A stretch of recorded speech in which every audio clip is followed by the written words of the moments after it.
Thank you for that kind introduction. I'm blushing. My goodness.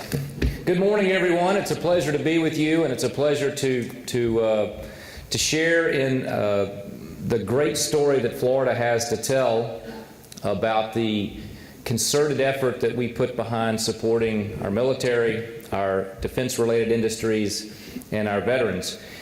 If any of you have ever heard me speak before, you know that sort of a standard part of any of my comments is about how, for so many people, Florida is a dream, right? It's a prize that they ultimately reward themselves with at some point in their life, and they all end up here.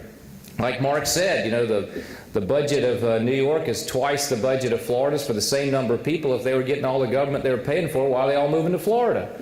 It is what people from all over the world dream about. But today I think it's important to reflect on the fact that the beginning of modern Florida really coincided with World War II. And the fact that it was an introduction to all of these, mostly men at that time, who were learning how to fly in Pensacola, those naval aviators, the brown shoes, or learning how to drive a sub out of Key West, or doing jumping jacks on Miami Beach, learning how to fly in any of these tiny little airports that are scattered all over Florida, including Bartow International, where I'm from, that have these great runways thanks to the military. And that was the introduction to America of really what Florida could be. And so for hundreds of thousands of these individuals, they thought, man, if I can get through this, I'm going to come back here because I kind of like this Florida place. So returning veterans, GIs, the GI Bill, and some pretty good mosquito spray is responsible for the making of modern Florida. And that is, and so we've grown up together.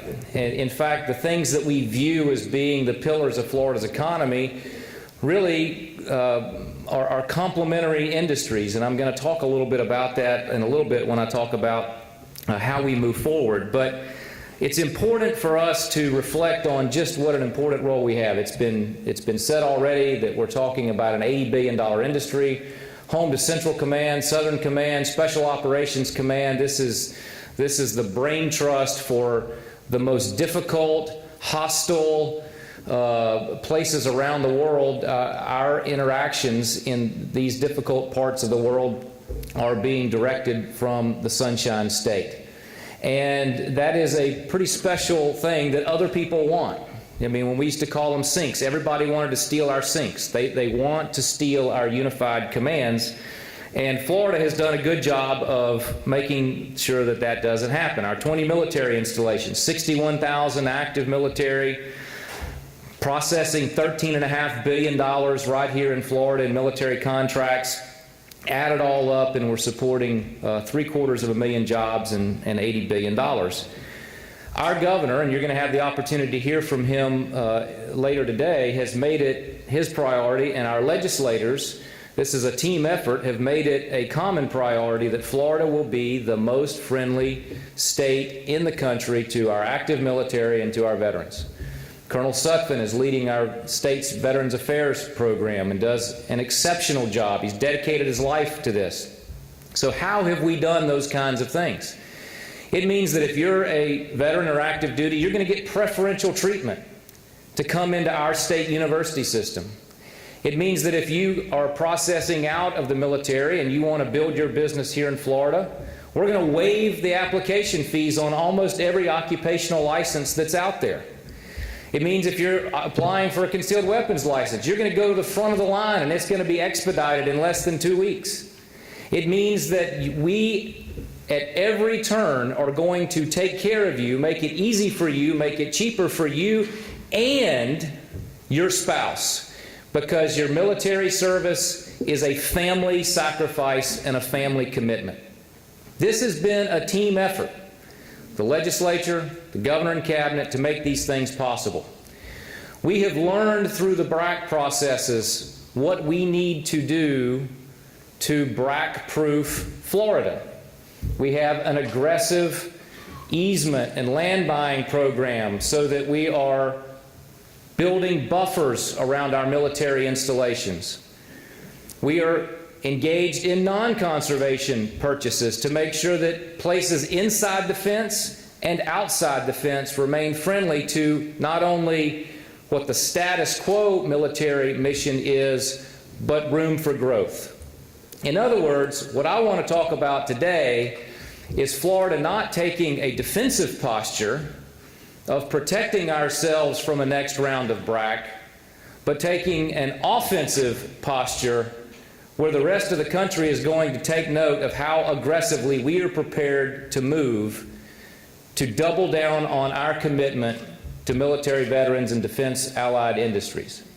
For example, if you're Hampton Roads, if you're Norfolk, or Norfolk as they say, you better get your best grip, because Mayport is coming for you.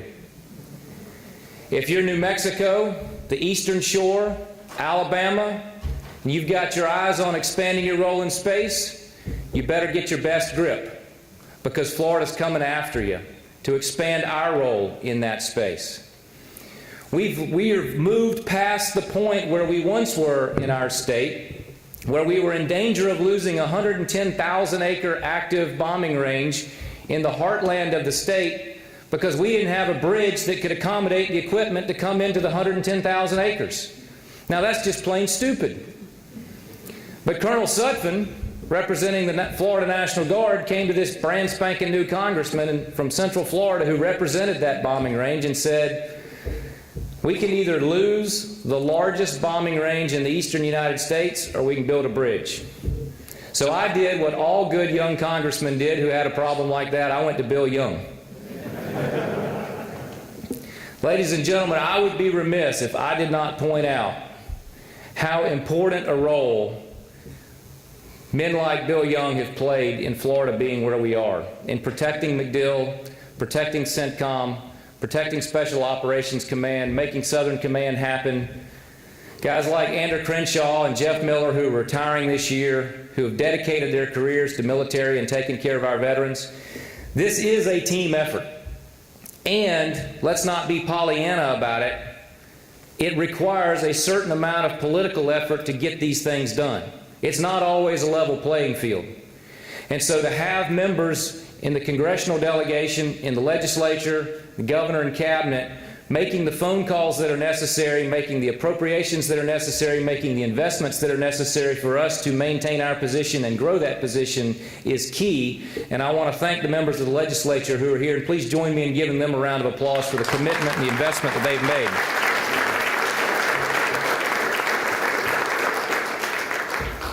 So BRAC proof is not the objective in and of itself. That's the ante. That's the minimum entrance fee.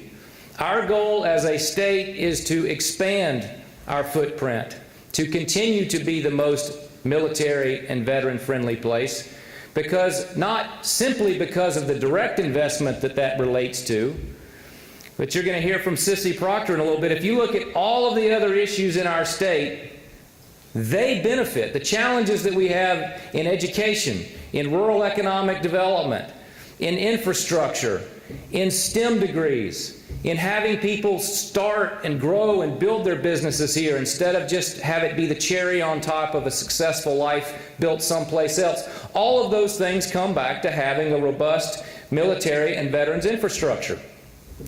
We desperately need more male teachers, especially in middle school when the girls are mean and the boys are stupid.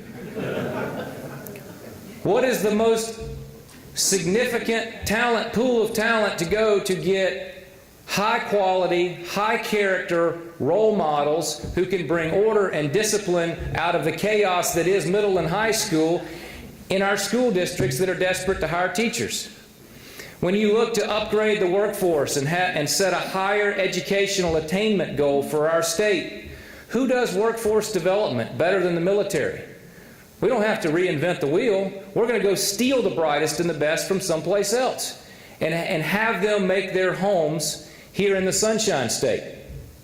When there are rural communities struggling to find new opportunities to invest and grow businesses and attract new businesses, when their young people graduate from high school and they're looking around at opportunities and what their options are, For a high percentage of those small town guys and gals, the military is their ticket to see the world, to get a set of skills that are going to enable them to provide for their family in ways that their parents couldn't have imagined.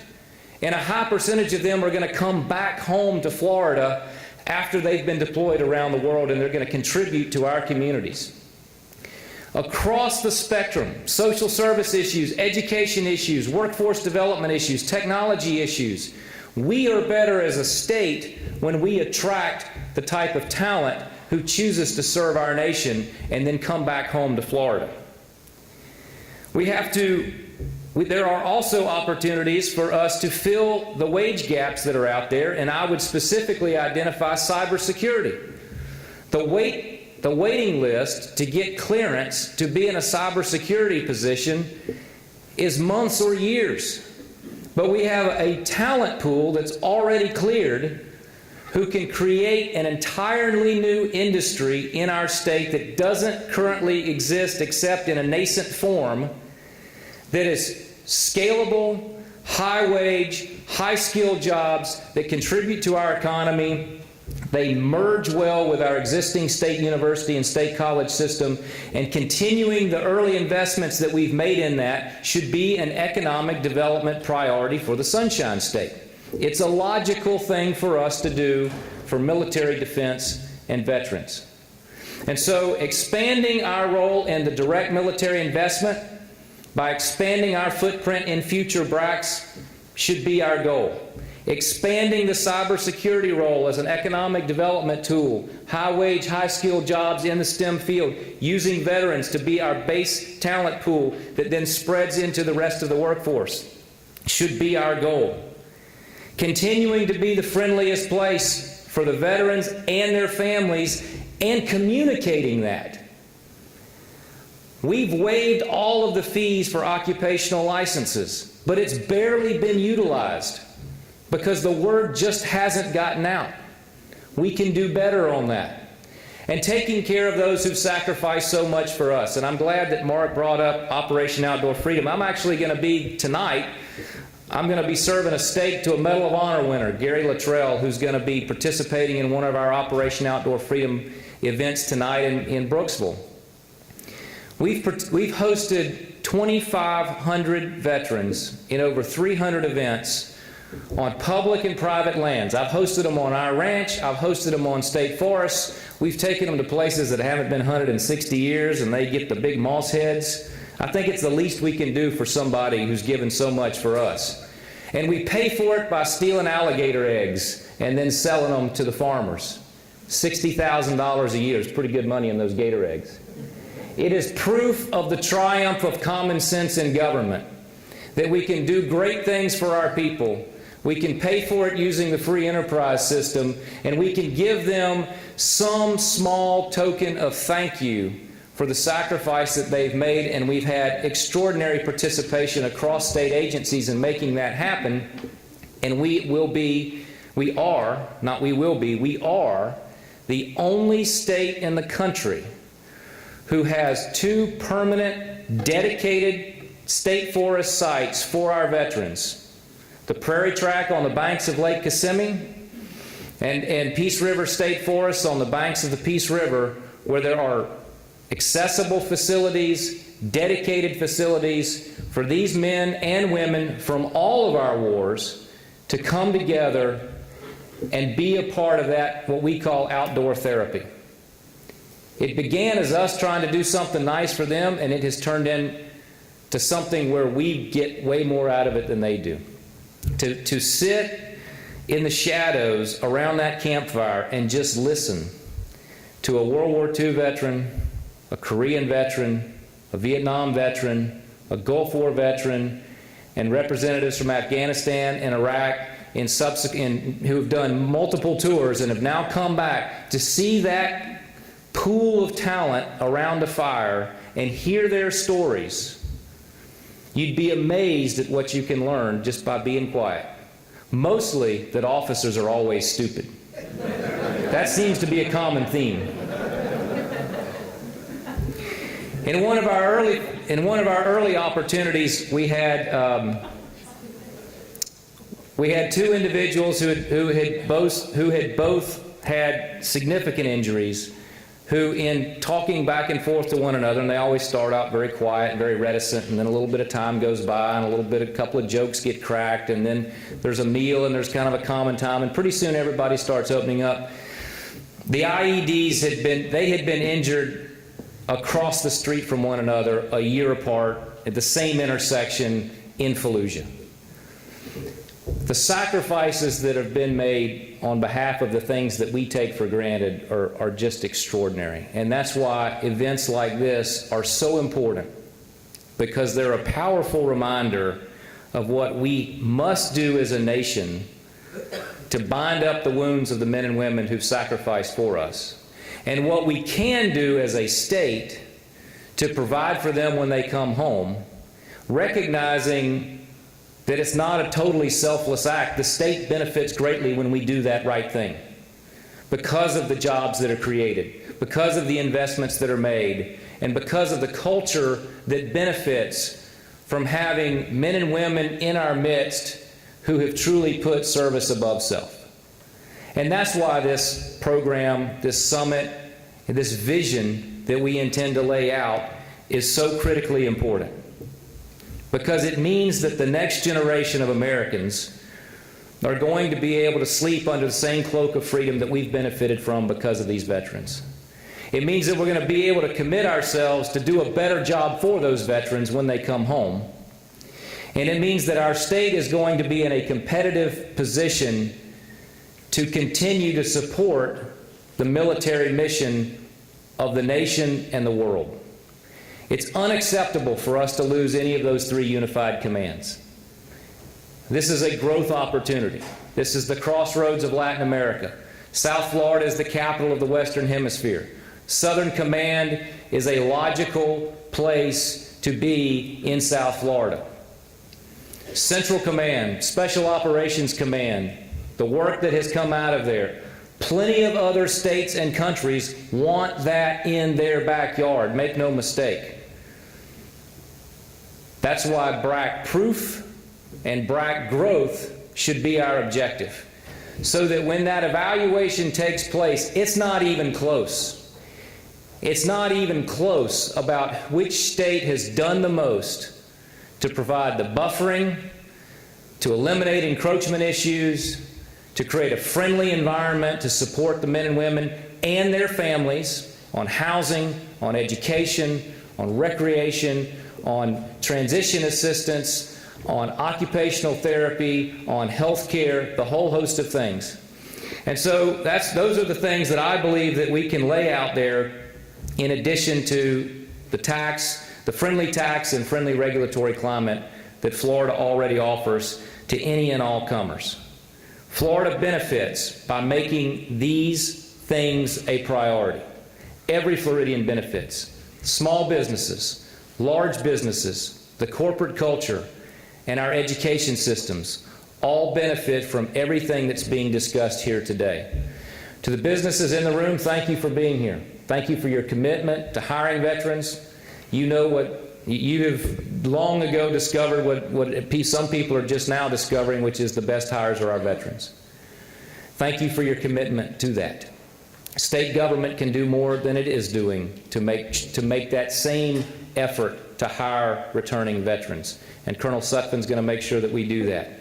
Sissy Proctor's going to show us the vacancies where we can fit them into that. And a third of those are STEM programs. 2/3 of those are not STEM programs. All of those represent an opportunity to find a well-paying job in the Sunshine State that keeps us as that prize, that reward that people seek out to be the gateway to the American dream. Thank you all very much for the opportunity to share a few thoughts with you.